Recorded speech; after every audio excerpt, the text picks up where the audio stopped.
Bienvenidos a todos. Mi nombre es Héctor Rivas, soy profesor en Historia, soy abogado también, pertenezco a la Cátedra de Historia del Derecho y hoy vamos a tratar de ver, a ver, y hoy vamos a tratar de ver parte de la historia argentina del siglo XIX, especialmente la historia de la República Conservadora, de fines de ese siglo. Vamos a hacer una pequeña introducción y vamos a ir después a los problemas que nos da esa república. La idea de esto es que ustedes puedan comprender los procesos para incorporar a ellos las normas, los códigos que se han dictado. Todo el mundo coincide que la modernidad comenzó con dos revoluciones. La revolución industrial del siglo XVIII inauguró un nuevo mundo, que es la División Internacional del Trabajo. A esa revolución se le sumó otra, que es una revolución política, que es la Revolución Francesa, que inauguró el modelo que esas regiones debían tener para establecer reglas en comunes y coordinar especialmente el comercio.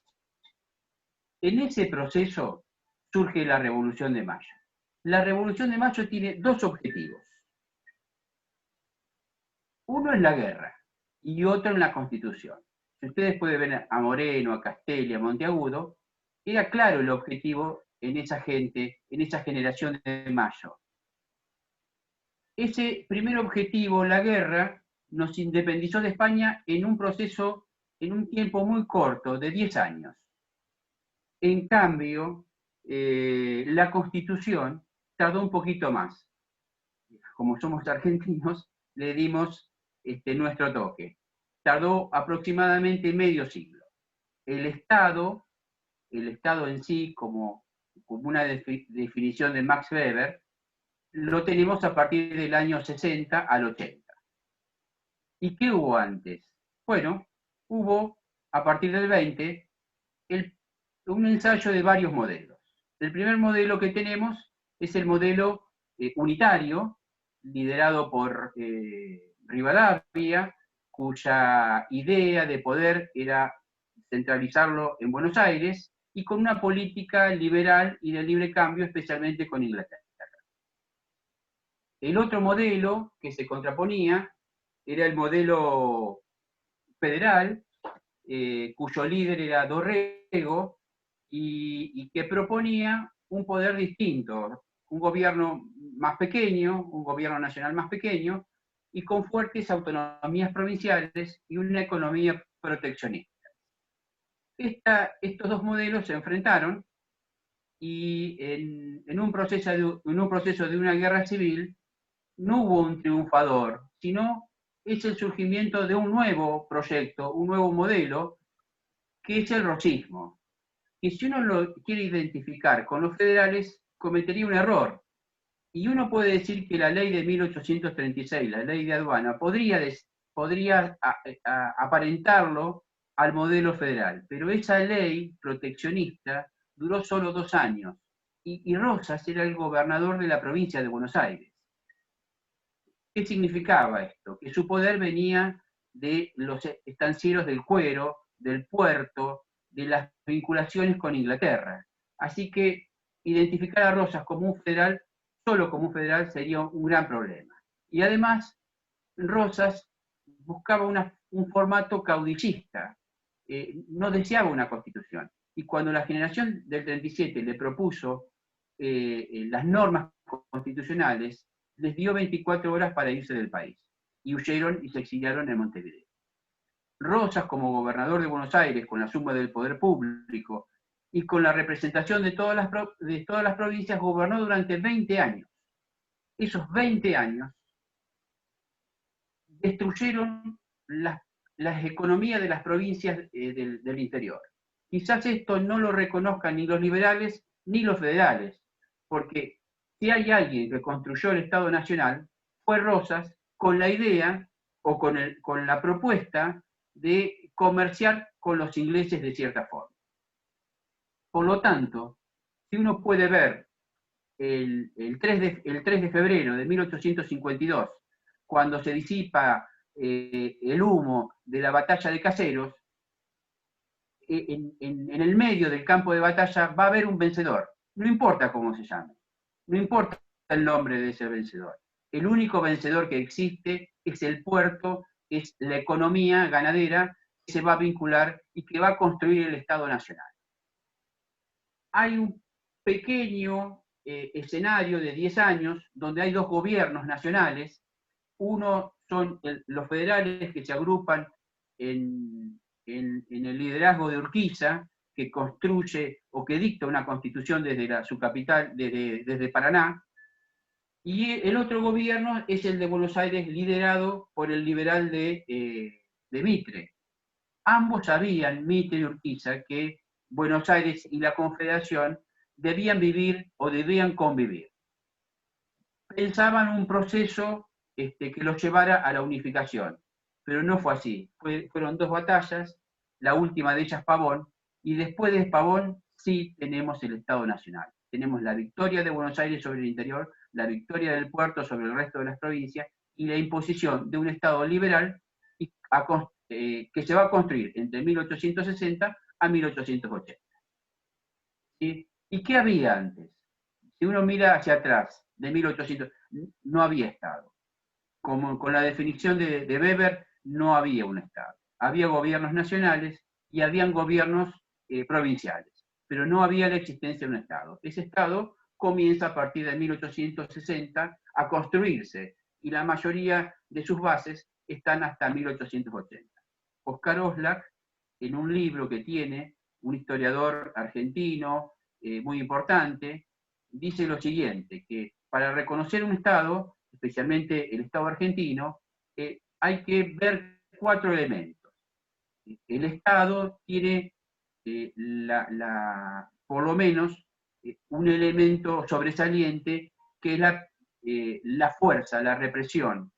Y y ese elemento se desarrolla con la creación del Estado Nacional, con la creación del Ejército Nacional y con la creación de la Armada Nacional. Facultad prohibida a las provincias. Las provincias se quedaron solo con las policías provinciales.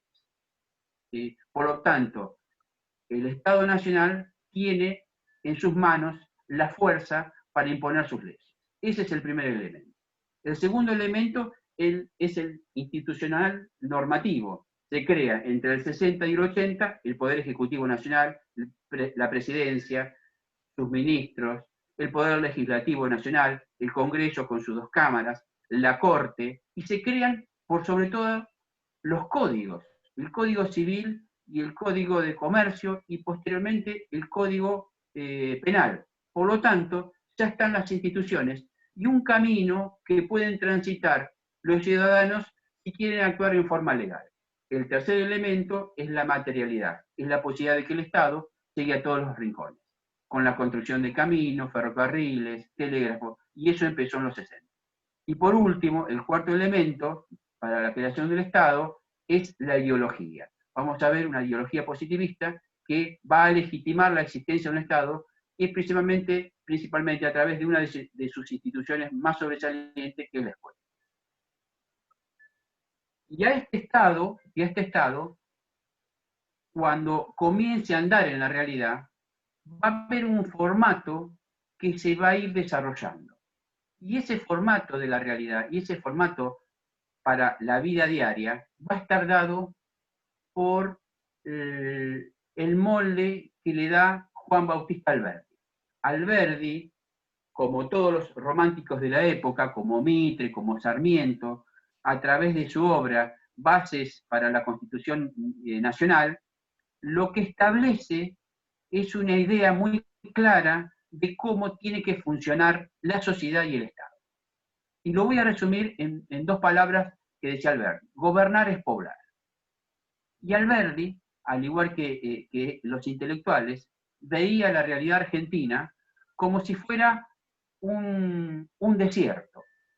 No veía un territorio con ciudades, con tecnología. No, al contrario, veían una pampa llana, sin habitantes. Ustedes preguntarán, y los pueblos originarios tenían una condición muy negativa para esta gente. Y los gauchos peor, eran peor que los pueblos originarios. Era una mezcla de indios y españoles que lo que provocaban era atascar el camino hacia el desarrollo.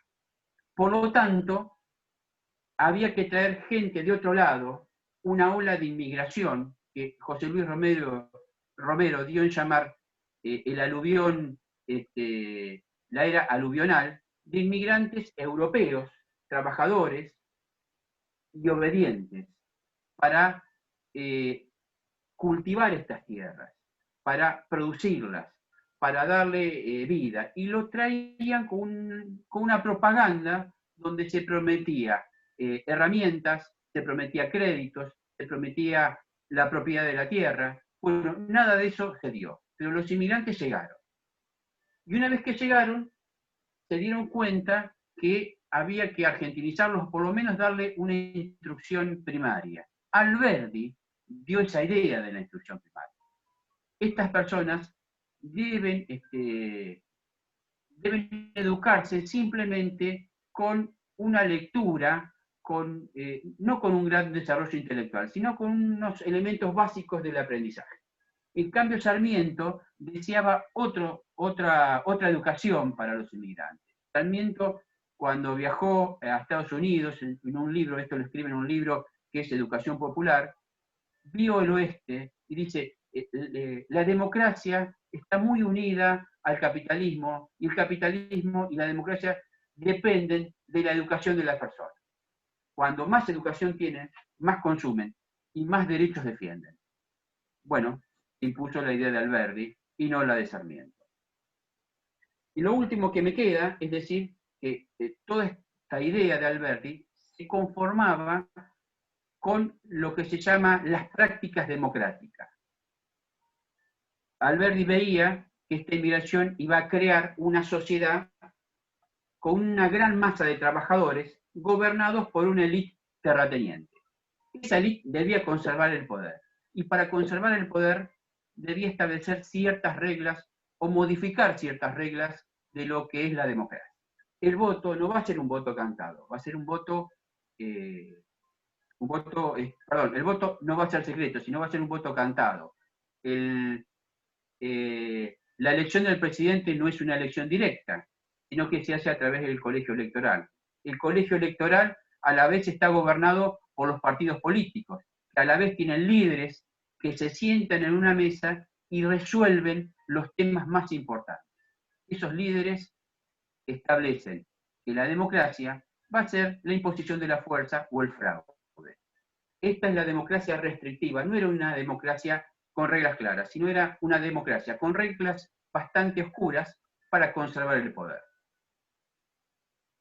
Acá llegamos a la introducción de lo que va a ser la República Conservadora. A partir de ahora, ¿sí?, tenemos un gobierno de 40 años, del 80 a 1916, del gobierno de un solo partido, ¿sí?, cuyo éxito es inigualable. El PAN, gobernando la Argentina, el resultado que obtiene es que va a convertir en muy poco tiempo a esta región en algo muy próspero. Ese éxito no se cuestiona, pero sí lo que va a dejar van a ser tres problemas muy profundos. Uno tiene que ver con la participación política, ¿sí?, que va a terminar provocando la revolución del 90 y va a terminar provocando la creación de los partidos de clase media sin la posibilidad de intervenir. El segundo problema, que tiene que ver con el primero, va a ser que el sistema político, la representación, solo incluía a los que ganaban la elección. El que perdía la elección, la minoría, no estaba representada en el poder. Por lo tanto, era muy fácil tener un solo partido. Y el tercer problema era que esta gente, a través de la ideología, veía que en el territorio existían los pueblos originarios, los criollos y una gran porción de inmigrantes de diversos países y esta élite afrancesada. Y la diversidad no era un valor en ese momento, sino todo lo contrario. Y había que mezclar esas pinturas y tratar de sacar un sujeto bastante homogéneo. A eso se llamó la invención de la nación. Y a eso va a estar dedicado el positivismo. Esta es la pequeña introducción que hago para la República Conservadora. ¿Hasta ahí estamos más o menos? ¿Sí? ¿Hay alguna pregunta que alguien me quiera hacer? ¿Están todos bien?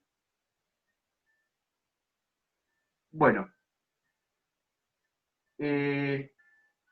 vamos a comenzar estos 40 años, a analizar estos 40 años de la República Conservadora. La sucesión, ¿cómo llega Alberdi, Roca al poder?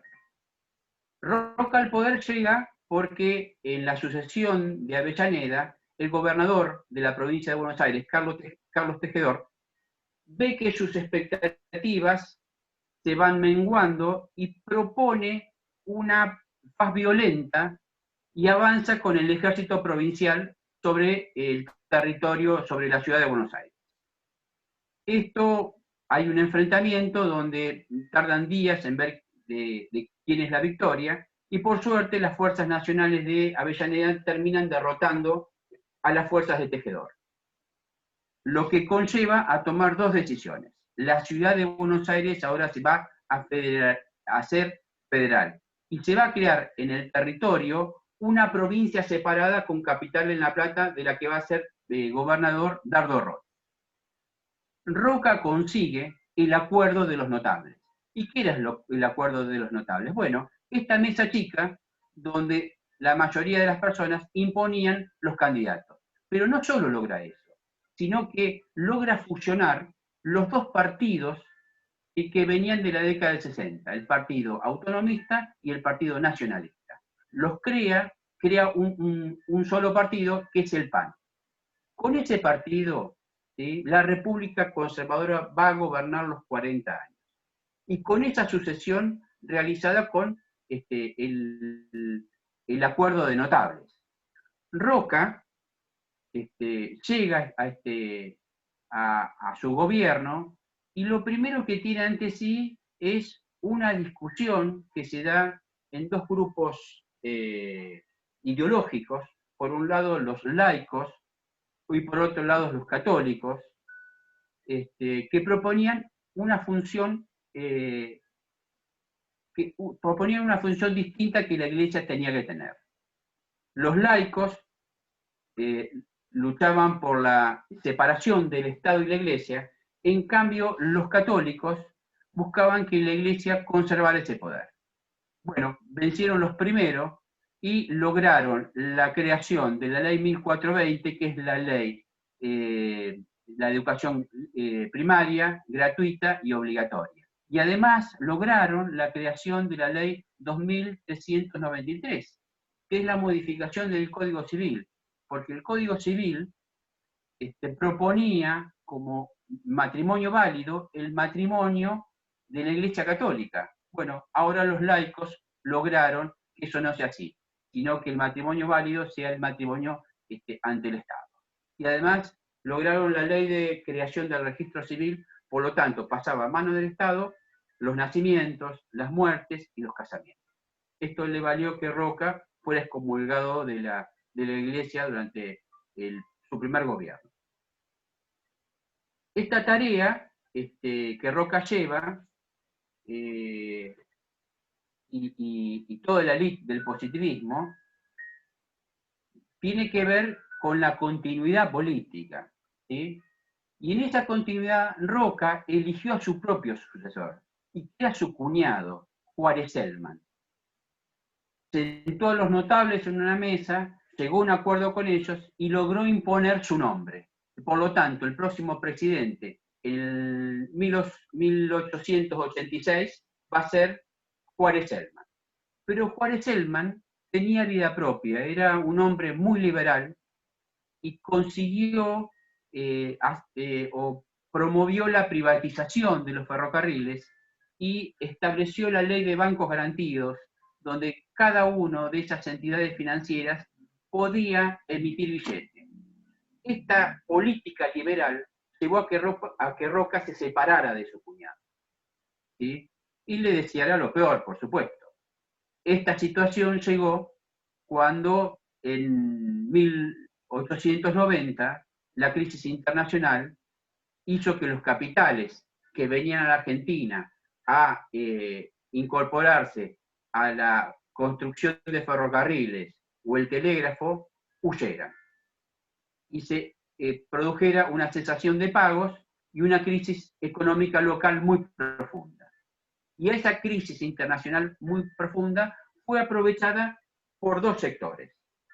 Uno por Roca, ¿sí?, que quería la caída de su cuñado. Y el otro eran los opositores que habían quedado afuera del sistema. La llegada de inmigrantes, los comerciantes, la agricultura, produjo una pequeña burguesía que no tenía ingreso en esta élite que dirigía el Estado. Y por lo tanto, ahora, ya con una cierta cantidad de riquezas, buscaba su participación política que le era negada. Y conformó en 1890 un grupo llamado la Unión Cívica. Había viejos políticos como Mitre y había nuevos como Leandro Alem e Hipólito Yrigoyen. ¿Y qué buscaban? Buscaban incorporarse al sistema. Buscaban modificar el sistema democrático y hacerlo más puro y más honesto.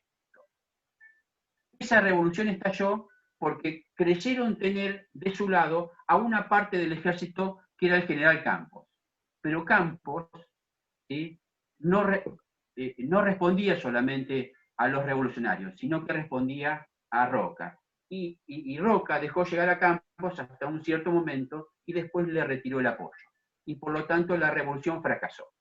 La revolución fracasó, ¿sí?, pero el presidente Juárez Celman se encontró tan debilitado que tuvo que renunciar. A esa renuncia, Roca convocó de vuelta a la mesa de los notables, llegó a un acuerdo que el mandato debía ser terminado por el vicepresidente, Pellegrini.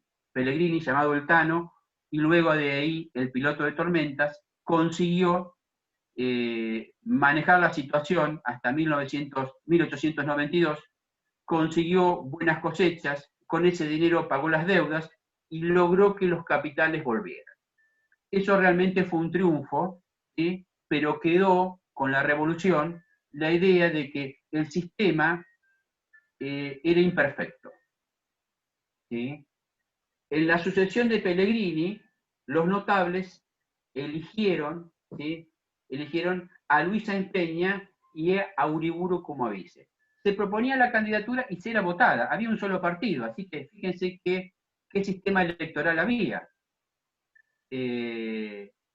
Cuando Luis Sáenz Peña llega al poder, lo primero que hacen en las provincias, levantamientos radicales. Luis Sáenz Peña hace una tarea fantástica, que es tratar de traer a la oposición a su gobierno. Y lo hace, y le propone a Del Valle el ministerio, ser ministro de gobierno. Del Valle era un hombre de la Unión Cívica. Al aceptar Del Valle, la Unión Cívica se divide o se fractura en dos. Uno, la Unión Cívica Nacional, compuesta por Del Valle y Mitre, que acordaron con el gobierno participar. Y los que no acordaron con el gobierno participar, aquellos que tuvieron una conducta muy radical, se dieron en llamar la Unión Cívica Radical. Eran Alem e Hipólito Yrigoyen, que no querían simplemente un acuerdo, querían una actitud radical, querían que se quebrara, que ese sistema finalizara y que de ahí en más existiera una democracia limpia y pura. Bueno, no lo lograron y quedaron afuera, pero crearon el partido político de la Unión Cívica Radical.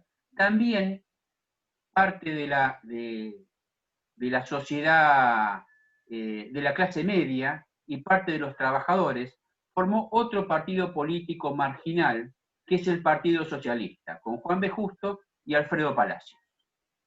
Durante este gobierno se vio la necesidad de una reforma política, de una reforma que permitiera que la oposición interviniera en el gobierno. Cuando finaliza, digamos, Luis Sáenz Peña termina renunciando, asume Uriburu, y Roca,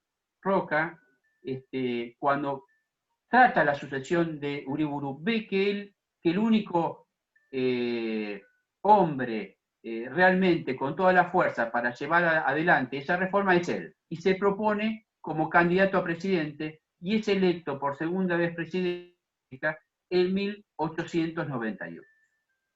Con su ministro de gobierno, Joaquín B. González, lo primero que hace es colocar sobre la mesa una ley para reformar el sistema. ¿Y cuál es esa ley? Es la ley de circunscripciones.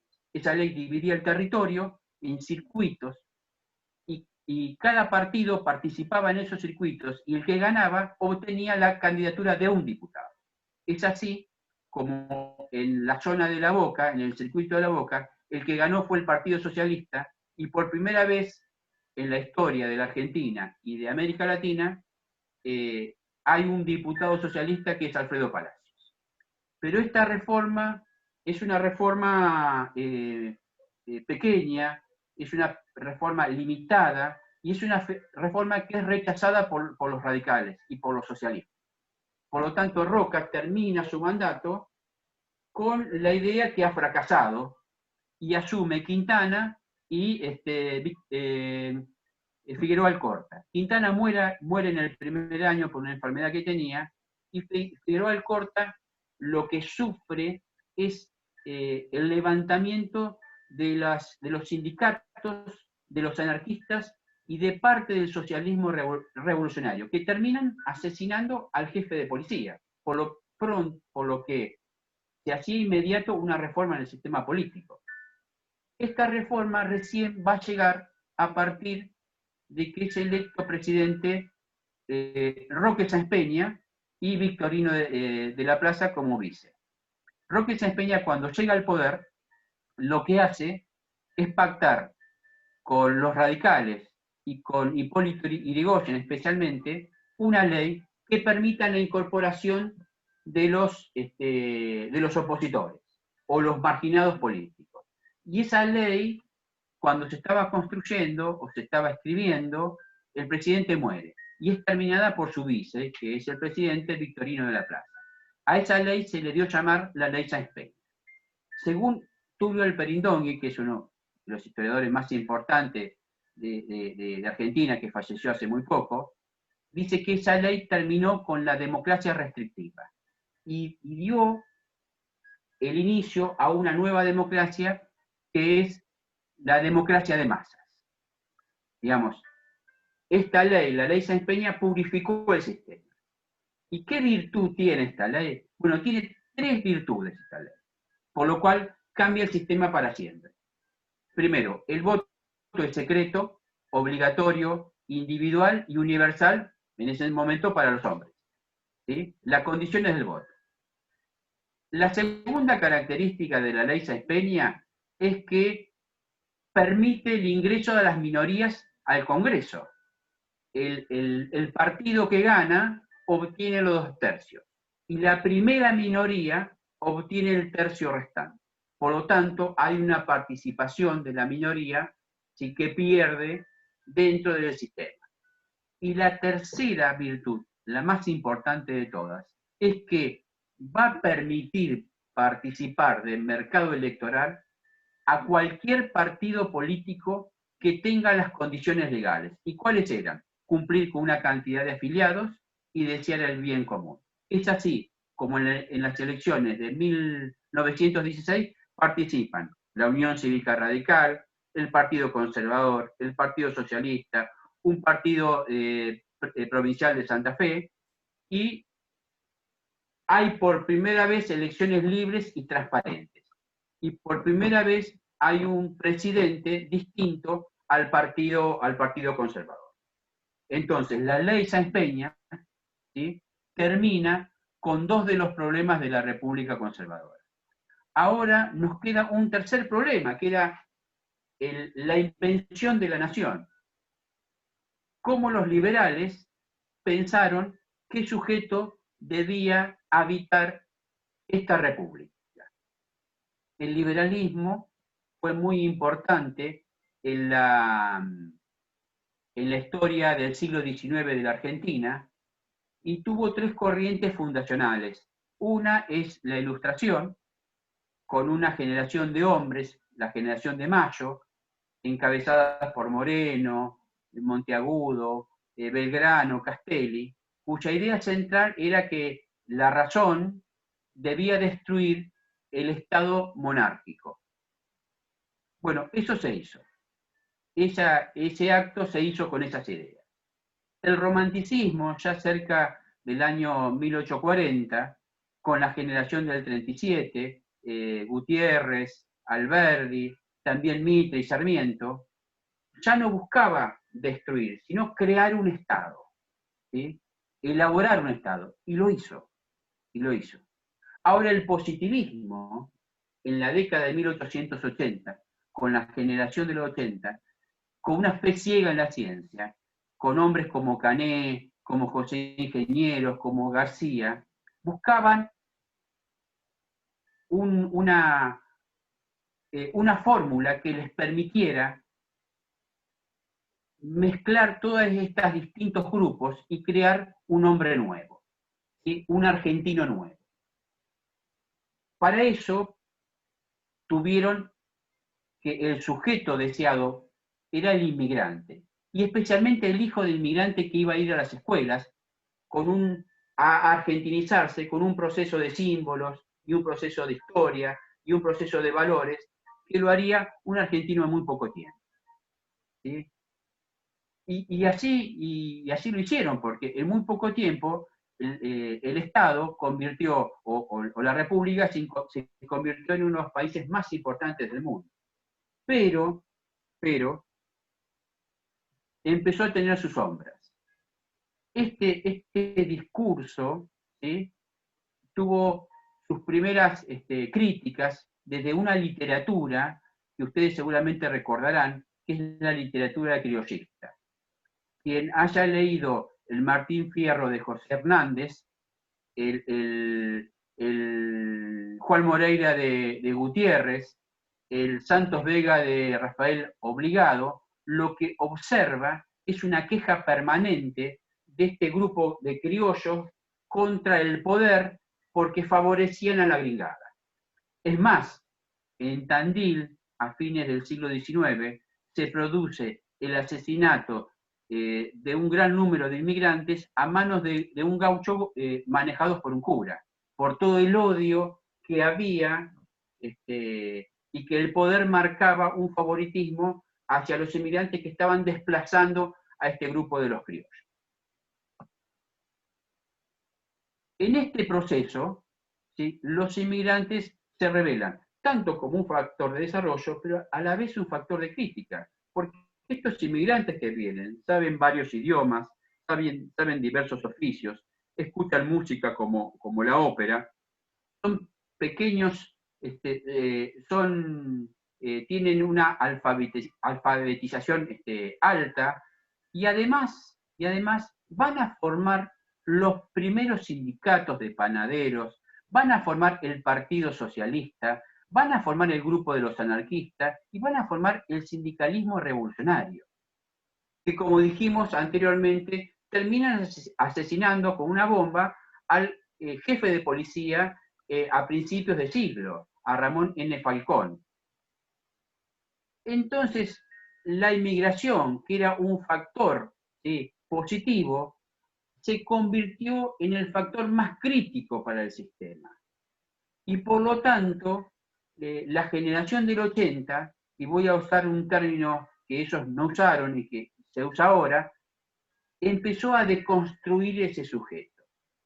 Ese sujeto deseado, que era el inmigrante que llegaba, lo empezó a cambiar, lo empezó a modificar, porque ya era un sujeto peligroso, ¿sí? Era un sujeto que lo cuestionaba directamente.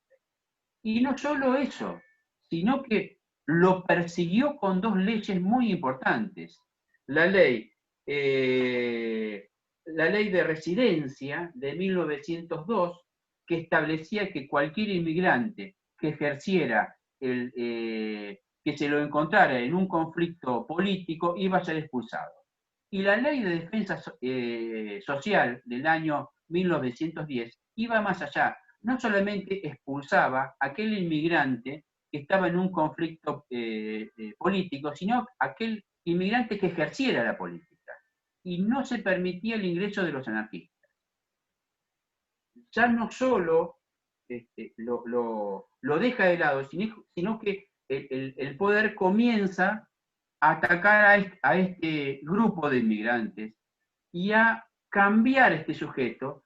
¿Y qué sujeto ahora va a colocar en lugar de los inmigrantes? Al gaucho, pero no el gaucho rebelde o asesino de Martín Fierro, sino al gaucho de Leopoldo Lugones, o al gaucho de la vuelta de Martín Fierro, aquel hombre obediente, aquel hombre que da consejos a sus hijos o a los amigos de sus hijos, y que hay que trabajar para ganarse su pan. ¿Sí? La generación del 80, ¿sí?, sobre la marcha, ¿sí?, cambió de sujeto porque se sintió cuestionada. Y esa nación que van a hacer va a tener una imagen distinta, que es la imagen del gaucho, el gaucho de nuestros monumentos. No el gaucho rebelde, sino el gaucho conservador. Bueno, estos tres problemas, ¿sí?, surgen con la inmigración, con la educación y con la creación de nuevos puestos de trabajo a través del desarrollo. No quiero terminar esta idea sin antes evocar un artículo de Tulio Alperindongui, un artículo que se llama Canción de otoño en primavera. Es un artículo que analiza la tarea de Juan B. Justo, criticando a la década del 80. Cuando el modelo agroexportador estaba en su máxima expresión, en su éxito rotundo, Juan B. Justo analiza el tema y dice, y Alperín lo anticipa en su título, Canción de otoño en primavera, es decir, mientras se estaba dando la primavera, alguien va a anunciar que van a venir tiempos muy complicados. Juan B. Justo estaba anticipando la crisis del 30. ¿Y qué decía Juan B. Justo? Este modelo agroexportador, que tantos beneficios nos da ahora, en un momento puede ser muy peligroso. ¿Por qué puede ser peligroso? Porque los precios de los cereales, los precios de los cueros, de la carne, depende de la demanda externa, depende del mercado externo. Y un día, por cualquier motivo, esos precios caen, nuestro producto, nuestra economía se va a derrumbar. Por lo tanto, lo que tenemos que hacer no es centralizarnos en producir materias primas, sino diversificarnos y tratar de construir un modelo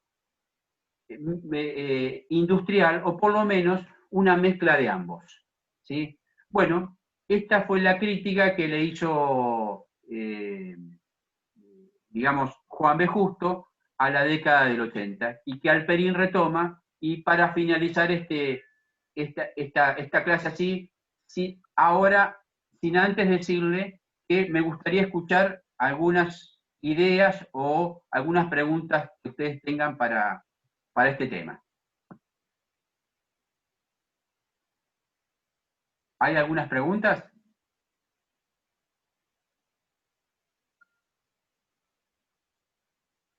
¿Fui claro? Todo lo que le acabo de decir, todo lo que acabo de exponer, se lo voy a dar escrito en un trabajo que vamos a hacer, que voy a presentar y lo voy a subir a la página de la cátedra.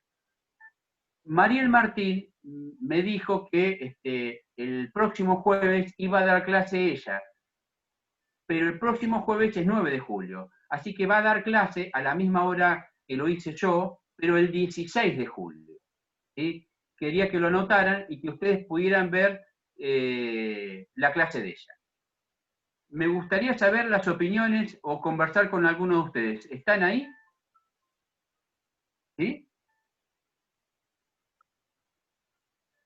¿Hay alguna pregunta para todo esto? No puede ser. No, profe, yo no tengo dudas. Muy claro. ¿Sí? ¿Hay alguien que quiere preguntar acerca de algo? ¿No? ¿Está todo bien? ¿Seguro que entendieron todo? Me asombra, ¿eh? Lo que acabamos de ver es la historia de la República Conservadora, de un partido político que gobernó 40 años y que tuvo sus dificultades. ¿Cuál fue la dificultad que tuvo? Que propuso desde sus comienzos un elemento para conservar el poder, que es una república restrictiva. ¿Sí? ¿Y cómo restringía? Y bueno, cambiando las reglas. El voto era cantado, el presidente era electo no era electo en forma directa, los candidatos a presidentes eran convocados por los partidos que eran gobernados, que eran elegidos por grupos de poder, y esos grupos de poder tenían líderes que se sentaban en una mesa, en un acuerdo de notables, y tomaban todas las decisiones. Durante la creación del Estado, entre el 60 y el 80, hubo dos partidos, donde discutieron, pero a partir del año 80, con Roca, ¿sí?, que lideró todo este proceso de 40 años, hubo un solo partido. Por lo tanto, no hubo lugar para la oposición. ¿Que no había? Sí había, pero no la dejaban participar, porque el esquema electoral era un esquema fraudulento y no permitía que ningún partido que no sea el PAN interviniera. Por lo tanto, todas las internas que se hacían dentro del partido dentro del PAN y nada fuera de él. Y todo se acordaba en esa mesa de notables donde se tomaban decisiones. Fue así por 40 años, pero el hecho de que la República comenzó a crecer y nació una clase media incipiente, con gente con cierta riqueza, con sus hijos yendo o iniciando carreras liberales, esa gente comenzó a reclamar mayor participación, ¿sí? Y tuvo que, a través de un proceso, ¿sí?, que llevó una revolución en el medio y creó los partidos políticos de la clase media, como la Unión Cívica Radical y el Partido Socialista, hubo que hacer un primer experimento de una reforma con la ley de circunscripciones, hasta la ley Sáenz Peña, donde donde esa ley permite, ¿sí?, el inicio de una democracia con nuevas reglas, con reglas más transparentes, ¿sí? Y ahí comienza una historia distinta. Ya el PAN, ¿sí?, o ex partido conservador, no va a poder ganar más las elecciones con fraude por un tiempo, por un tiempo. ¿Sí? Y esto fue producto, ¿sí?, y esta incipiente clase media fue producto de esa inmigración que llegó de Europa y que sufrió un proceso de institucionalización a través del colegio. ¿Sí? Y toda esa idea fue generada por la generación del 80 con una marcada ideología positivista, con una fe ciega en la ciencia, con la que crearon también este sujeto que en un momento fue el inmigrante y en otro momento cambió y pasó a ser el criollo, ¿sí? El centro de ese armado institucional. Chicos, ¿hay alguno que tenga alguna duda, alguna pregunta acerca de esto? Voy a dejarles en esta lectura que les voy a dar, ¿sí?, un trabajo para que ustedes puedan sacar algunas ideas. Y la evaluación va a ser sobre esa lectura, ¿sí? Ahí van a tener tanto la ley de circunscripciones como la ley Sáenz Peña y todas las leyes menores que ustedes hemos repasado a lo largo de esta casi hora, que no ha sido tal. Bueno, háganme una pregunta, alguna idea, ¿les fue muy duro? Yo le hago una pregunta. Bien. ¿Se puede decir que nos confiamos demasiado en el modelo agroexportador como materia económica? eh, Muy buena pregunta, sí. No solo nos confiamos, pusimos todas las fichas ahí. En la década del 30, cuando se produzca una crisis mundial, donde el sistema económico... ¿Cuál era el tema del liberalismo? El liberalismo en el siglo XVIII, cuando se impone, llega con una idea básica. El día de mañana va a ser mejor. ¿Sí? Tenemos que estar en este sistema político y económico porque cada día vamos a saber más, cada día vamos a tener más riqueza, cada día vamos a ser menos pobres y cada día vamos a intervenir todos más en la cosa pública. Esa era la idea del liberalismo, la libertad. A lo largo de un siglo o más de un siglo, cuando llegamos a principios del siglo XX, el liberalismo ha concentrado la riqueza en muy pocas manos. Y en vez de hacer menos pobres, fabricó más pobres. ¿Sí? Y hay un sector de la sociedad que ya no se siente representada por esas ideas, ¿sí? Que es la clase trabajadora. Y esa clase trabajadora va viendo que es necesario colocar otro modelo de Estado que no sea liberal. Y están pensando ya, ¿sí?, en un modelo opuesto, un modelo que se rija no por el mercado, sino por leyes estrictas que dominen ese mercado. Y va a ser el modelo de Moscú, el modelo de Lenin, de Marx. Pero hay una crisis económica que es más allá del Estado, que se da con el crecimiento de este Estado liberal, ¿sí? Que un día, ¿sí?, estalla en 1929. Y nosotros, los argentinos, teníamos el día el día más importante de nuestra historia, está ahí, porque ahí teníamos que haber diversificado nuestra economía. Bueno, ahora nuestros productos no valen nada. Ya Inglaterra quiere comprarnos menos. Sí, ya el Reino Unido, con todas sus naciones, con todos los asociados que tenía, quiere comprarnos menos carnes, menos productos agropecuarios, y se van a autoabastecer entre ellos, porque el dinero ahora es más escaso. En vez de decir, bueno, fabriquemos una cosa que el mundo necesita, fuimos a Inglaterra, ¿sí?, y le propusimos, ¿sí?, un trato preferencial para ellos, para que nos sigan comprando, ¿sí? El pacto Roca-Runciman, que se da en 1936, donde la Argentina se considera que es un nuevo pacto colonial que hace con los ingleses. Recordemos que Inglaterra era, digamos, la potencia mundial hasta la Segunda Guerra Mundial. ¿Sí? Hasta la Segunda Guerra, Inglaterra, hicimos un pacto con ellos que nos esclavizó, que nos condenó a seguir siendo productores de materias primas. Y es muy importante recordar algo que es que le va a servir como instrumento. A lo largo del siglo XIX, fuimos productores de materias primas, pero debemos conocer que desde 1810 teníamos un solo producto, que era el cuero. El cuero, al no haber petróleo, era como un plástico que se usaba. El ejército, por ejemplo, era cuero, acero y pólvora. Bueno, todas las cosas se hacían con cuero. El cuero era elemental, y eso era lo que exportábamos nosotros en un principio de nuestra vida nacional.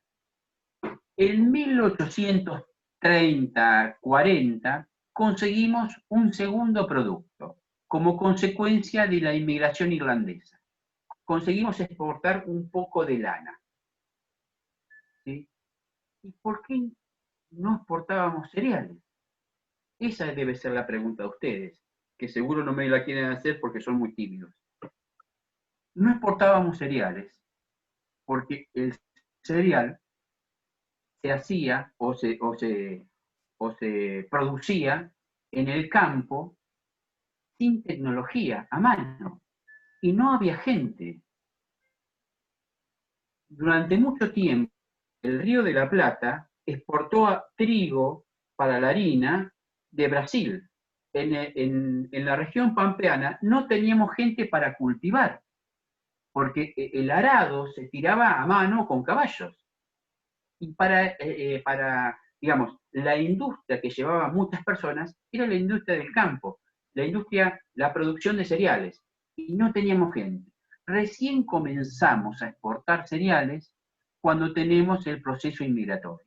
Cuando llegan la oleada de inmigrantes de Europa y se instalan en La Pampa y producen una revolución con la creación de líneas férreas y telégrafos, ahí conseguimos exportar un tercer producto, que son los cereales. Y el cuarto producto, el más importante, el célebre, va a ser la carne.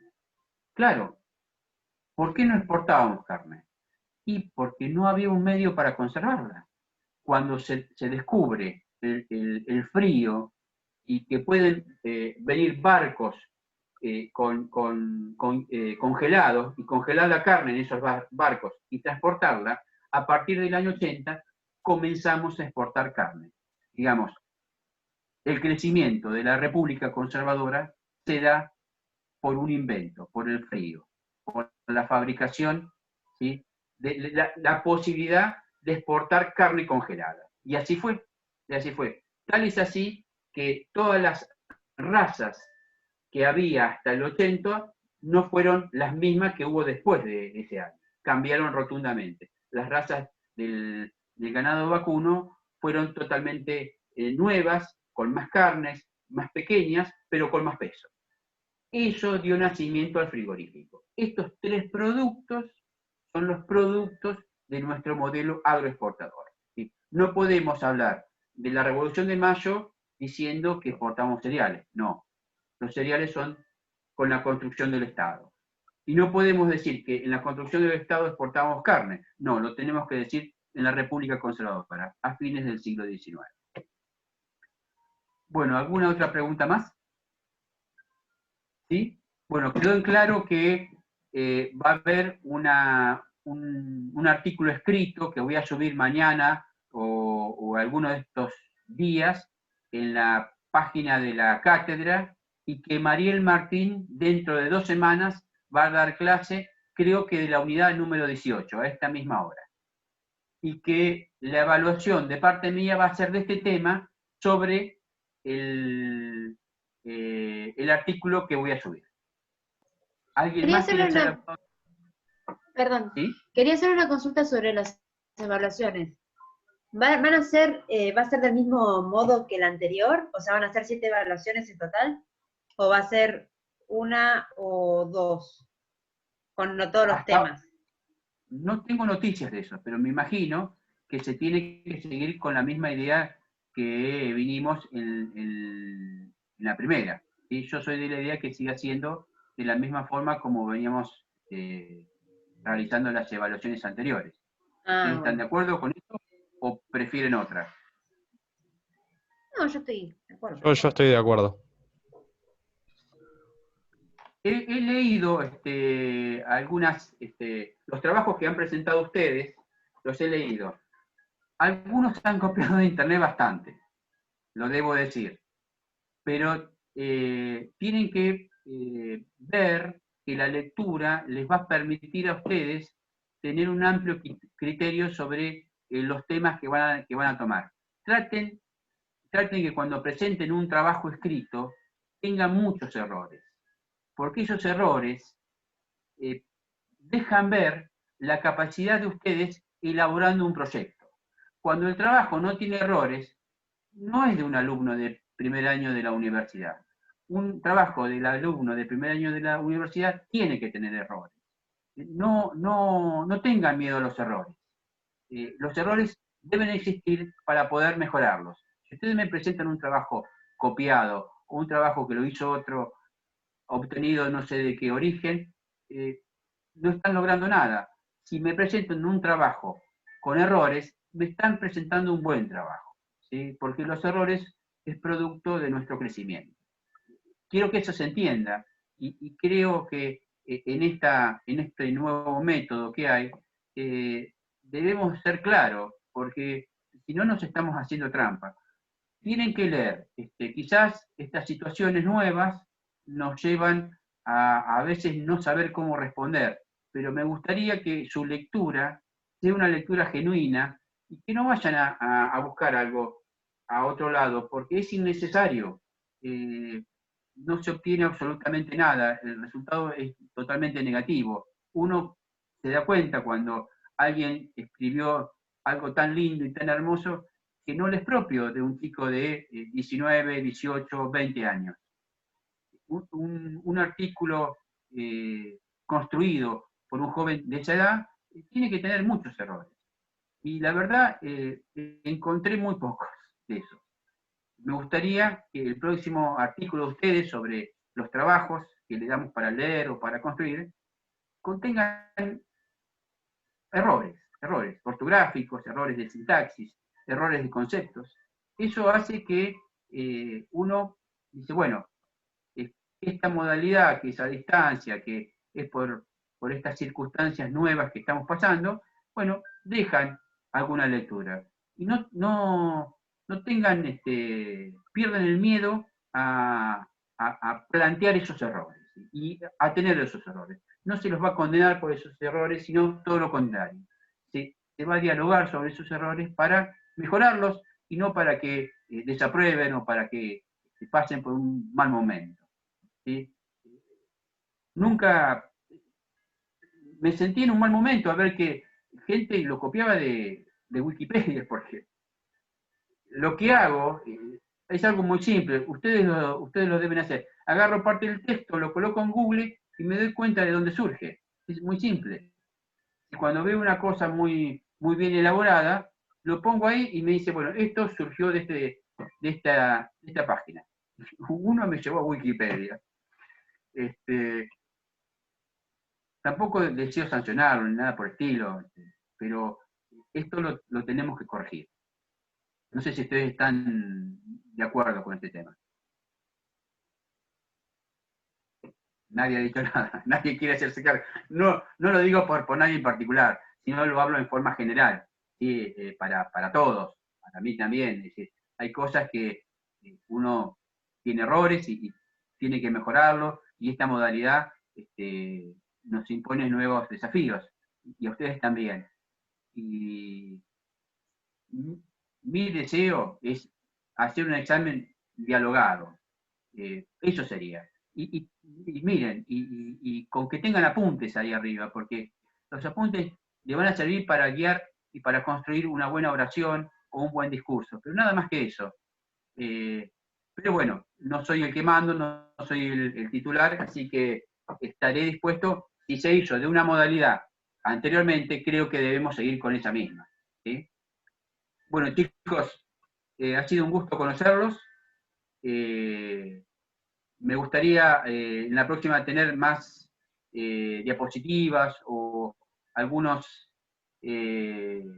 dibujos o música para hacerle escuchar, que tengan que ver con los procesos históricos nuestros y hacer más comprensiva la clase, que quizás a veces es muy discursiva y sé que se puede llegar a perder.